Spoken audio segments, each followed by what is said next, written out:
Assalamualaikum warahmatullahi wabarakatuh.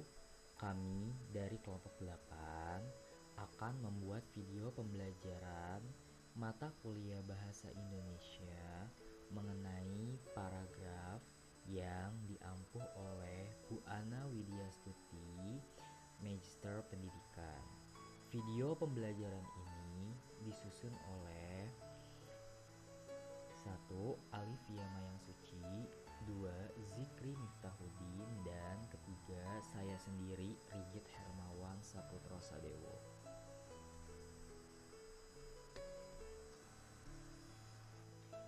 Key point pada pembahasan video kita ada 9. Yang pertama, pengertian paragraf. Yang kedua, struktur paragraf. Yang ketiga, fungsi paragraf akan dibahas oleh Alifia Mayang Suci. Yang keempat, syarat paragraf. Yang kelima, kalimat utama. Yang keenam, jenis paragraf akan disampaikan oleh Zikri Miftahudin. Yang ketujuh, pembagian paragraf menurut jenisnya. Yang kedelapan, pengembangan paragraf. Dan yang kesembilan, teknik pengembangan paragraf akan saya sampaikan sendiri. Untuk materi pertama yang akan kita bahas adalah pengertian paragraf. Paragraf disebut juga alinea. Paragraf adalah satuan terkecil dari karangan yang biasanya terdiri atas beberapa kalimat yang berkaitan dan merupakan uraian tentang sebuah ide pokok. Melalui paragraf, pengarang dapat menyampaikan jalan pikirannya kepada para pembaca. Sehingga paragraf harus tersusun secara logis sistematis agar mudah dipahami oleh pembaca. Adapun alat bantu untuk menciptakan susunan logis sistematis itu ialah unsur-unsur paragraf sebagai berikut. Yang pertama ada ide pokok, yaitu ide pembicaraan atau masalah yang bersifat abstrak. Ide pokok biasanya berupa kata, frase, atau klausa. Selanjutnya ada kalimat topik, yaitu perwujudan pernyataan ide pokok dalam bentuk yang masih abstrak. Lalu ada ide pengembang, yaitu rincian atau penjelasan ide pokok dalam bentuk yang konkret. Ide pengembang berupa kata, frasa, atau klausa. Lalu ada kalimat pengembang, yaitu perwujudan pernyataan ide pengembang dalam bentuk konkret. Selanjutnya kalimat penegas, yaitu kalimat yang berfungsi menegaskan dengan cara mengulang bentuk kalimat topik pada bagian akhir paragraf.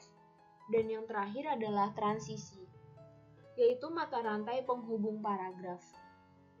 Transisi berfungsi sebagai penunjang koherensi atau kepaduan antar kalimat antar paragraf dalam suatu karangan. Selanjutnya ada struktur paragraf. Struktur paragraf terbagi menjadi dua, yaitu kalimat topik atau kalimat pokok dan kalimat penjelas atau kalimat pendukung. Kalimat topik adalah kalimat yang berisi topik yang dibicarakan pengarang. Pengarang meletakkan inti maksud pembicaraannya pada kalimat topik. Karena topik paragraf adalah pikiran utama dalam sebuah paragraf, kalimat topik merupakan kalimat utama dalam paragraf itu. Karena setiap paragraf hanya mempunyai sebuah topik, paragraf itu hanya mempunyai satu kalimat utama. Ciri kalimat topik yaitu mengandung permasalahan yang potensial untuk diuraikan lebih lanjut, mengandung kalimat lengkap yang dapat berdiri sendiri. Lalu selanjutnya ada kalimat penjelas atau kalimat pendukung, berfungsi untuk menjelaskan atau mendukung ide utama. Ciri kalimat pendukung yaitu sering merupakan kalimat yang tidak dapat berdiri sendiri, artinya kalimatnya baru jelas setelah dihubungkan dengan kalimat lain dalam satu alinea. Pembentukannya sering memerlukan bantuan kata sambung atau frasa penghubung. Isinya berupa rincian, keterangan, contoh, dan data lain yang bersifat mendukung kalimat topik. Lalu selanjutnya fungsi paragraf. Fungsi paragraf adalah untuk mengekspresikan gagasan tertulis, dengan memberi bentuk suatu pikiran dan perasaan ke dalam serangkaian kalimat yang tersusun secara logis dan satu kesatuan.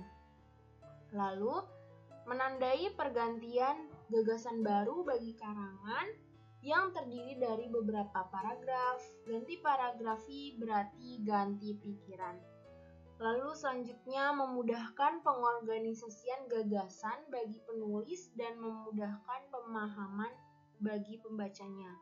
Dan yang terakhir adalah memudahkan pengembangan topik karangan ke dalam satuan bab-bab pikiran yang lebih kecil.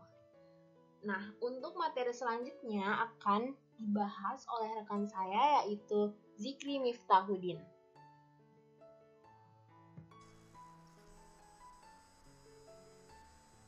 Syarat paragraf. 1. Kesatuan bentuk atau kohesi. Yang kedua, hanya memiliki satu pikiran utama. Yang ketiga, kelengkapan. Dan yang keempat, kesatuan makna atau koherensi.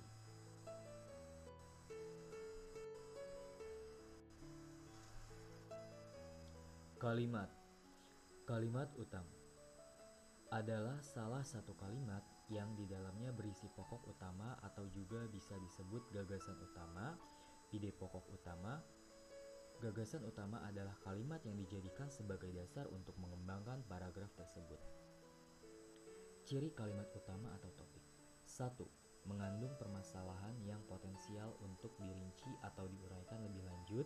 Yang kedua, merupakan kalimat lengkap yang dapat berdiri sendiri. Yang ketiga, mempunyai arti yang cukup jelas tanpa perlu menghubungkan dengan kalimat lain dan dapat dibentuk tanpa bantuan kata, sambung, dan frasa transisi.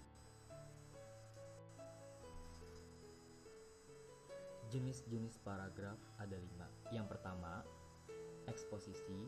Yang kedua, narasi. Yang ketiga, persuasi. Yang keempat, argumentasi. Dan yang kelima, deskripsi. Eksposisi. Eksposisi artinya paparan. Dengan paparan, penulis akan menyampaikan suatu penjelasan dan informasi. Eksposisi adalah paragraf yang berusaha menjelaskan sesuatu atau memberikan sesuatu.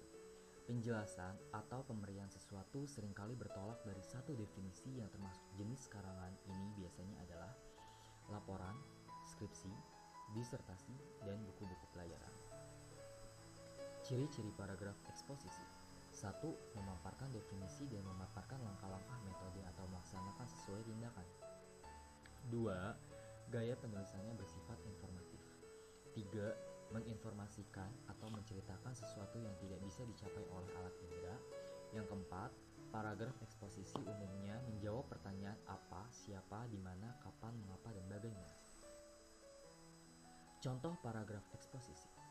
Pasar Tanah Abang adalah pasar yang kompleks. Di lantai dasar terdapat 90 kios penjual kain dasar. Setiap hari rata-rata terjual 300 meter untuk setiap kios.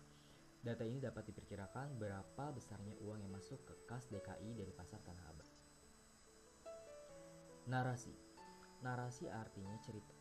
Dengan cerita, penulis mengajak pembaca untuk sama-sama menikmati apa yang diceritakan tersebut. Paragraf narasi sanggup bersifat nyata ataupun fiksi.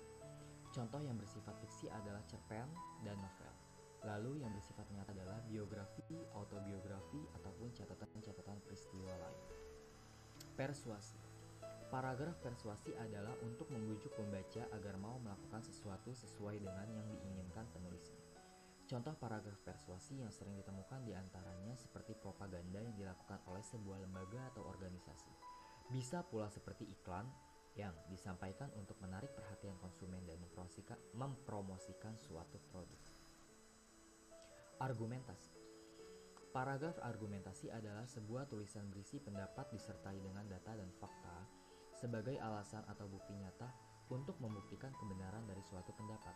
Paragraf argumentasi bertujuan untuk mempengaruhi dan meyakinkan orang lain agar mereka mau melakukan sesuatu sesuai dengan maksud penulis. Deskripsi. Deskripsi artinya lukisan. Karangan lukisan adalah jenis karangan menggunakan kata-kata untuk mendeskripsikan suatu keadaan peristiwa atau orang. Paragraf deskripsi adalah paragraf yang memiliki tujuan memberikan kesan atau impresi kepada para pembaca informasi terhadap objek, peristiwa, gagasan, tempat yang ingin disampaikan penulis secara otentik. G. Pembagian paragraf menurut jenisnya. 1. Paragraf pembuka. 2. Paragraf pengembang. Dan yang ketiga, paragraf penutup. 1. Paragraf pembuka. Paragraf ini merupakan pembuka atau pengantar untuk sampai pada segala pembicaraan yang akan menyusul kemungkinan. Oleh sebab itu, paragraf pembuka harus dapat menarik minat dan perhatian pembaca serta sanggup menghubungkan pikiran pembaca kepada masalah yang akan disajikan selanjutnya. Contoh paragraf pembuka. Besok internet mendatangi desa kita. Internet membuat kita menyaksikan dunia. Internet juga dapat menyampaikan surat ke sahabat kita di pulau seberang, bahkan hingga ke negara tetangga. Itulah bunyi iklan layanan masyarakat yang dapat disaksikan lewat televisi. 2. Paragraf pengembang. Paragraf pengembang ialah paragraf yang terletak antara paragraf pembuka dan paragraf yang terakhir sekali di dalam bab atau anabab itu. Yang ketiga, paragraf penutup. Paragraf penutup adalah paragraf yang terdapat pada akhir karangan atau pada akhir suatu kesatuan yang lebih kecil di dalam karangan itu. Contoh paragraf penutup. Dari pemaparan di atas, kita bisa simpulkan bahwa sampah elektronik adalah sampah yang sulit diuraikan layak sampah plastik. Salah satu alternatif mengelola sampah ini adalah didaur ulang menjadi barang yang berguna. Hal ini perlu dilakukan karena sampah ini tidak bisa dibuang ke tempat sampah. Jika dibuang ke tempat sampah, maka pencemaran lingkungan pasti akan terjadi. H. Pengembangan paragraf. 1. Berdasarkan teknik. A. Secara alamiah.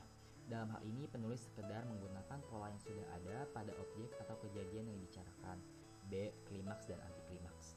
Pikiran utama mula-mula diperinci dengan sebuah gagasan bawahan yang dianggap paling rendah kedudukannya. Contohnya adalah, aku tak pernah menanyakan kepada Wakatok apa yang terjadi dengan Surip setelah seminggu akhirnya diketahui bahwa Surip telah dibunuh oleh Wakatok dan melemparnya ke sumur. Ini aku ketahui kemudian setelah pemberontakan dikalahkan oleh Belanda, tetapi aku tak pernah membicarakannya dengan Wakatok. Sejak saat itu hingga saat ini barulah kini aku menceritakan hal ini. C. Umum khusus. Cara ini paling banyak digunakan dalam pengembangan paragraf baik dari umum ke khusus atau sebaliknya dari khusus ke umum. Contohnya, di dalam memutuskan suatu kebijakan, Presiden sebagai kepala negara dan sebagai kepala pemerintahan sangat membutuhkan pertimbangan dan nasihat dari seseorang atau sekelompok orang. Tujuannya ialah agar kebijakan yang diputuskan sesuai dengan prinsip hukum, demokrasi, pemerintahan yang baik untuk mencapai tujuan negara. Para pendiri bangsa ini menyadari akan kebutuhan presiden mengenai hal itu. Oleh karena itu, Undang-Undang Dasar kita mengamatkan untuk membentuk sesuatu dewan yang bertugas untuk itu. Yang penting adalah kebutuhan presiden akan pertimbangan dan nasihat dari pihak lain dapat termenuhi, sehingga ia tidak menyalahi peraturan yang ada. 2. Berdasarkan isi. A. Perbandingan dan pertentangan. Untuk menambahkan kejelasan sebuah paparan, kadang-kadang penulis berusaha membandingkan atau mempertentangkan. Yang ke B. Analogi. Analogi biasanya digunakan untuk membandingkan sesuatu yang sudah dikenal umum dengan tidak atau kurang dikenal umum. C. Generalisasi. Sebuah generalisasi yang terlalu umum sifatnya agar dapat memberikan penjelasan kepada pembaca, kadang-kadang memerlukan contoh-contoh yang konkret. D. Sebab akibat. Hubungan kalimat dalam sebuah paragraf dapat berbentuk sebab dan akibat. E. Definisi luas. Untuk memberikan batasan tentang sesuatu, kadang-kadang penulis terpaksa menguraikan dengan beberapa kalimat, bahkan beberapa alinea. I. Teknik pengembangan paragraf. Teknik pengembangan paragraf pada dasarnya ada dua macam, yaitu 1. Dengan ilustrasi, yaitu apa yang dikatakan kalimat topik itu dituliskan dan digambarkan dengan kalimat-kalimat penjelas. 2. Dengan analisis, yaitu apa yang dinyatakan kalimat topik dianalisis secara logis sehingga pernyataan tadi merupakan sesuatu yang meyakinkan. Di dalam praktik kedua cara di atas dapat dirinci lagi menjadi beberapa cara yang lebih praktik, diantaranya 1. Dengan memberikan contoh, 2. Dengan menampilkan fakta-fakta, 3. Dengan memberikan alasan-alasan, dan yang keempat dengan bercerita. Nah, jadi itulah video pembelajaran yang dapat kita sampaikan mengenai paragraf. Saya harap teman-teman dapat memahami isi materi dari video pembelajaran kelompok kami. Kurang lebihnya mohon dimaafkan. Wassalamualaikum warahmatullahi wabarakatuh. Sekian dan terima kasih dari kelompok 8.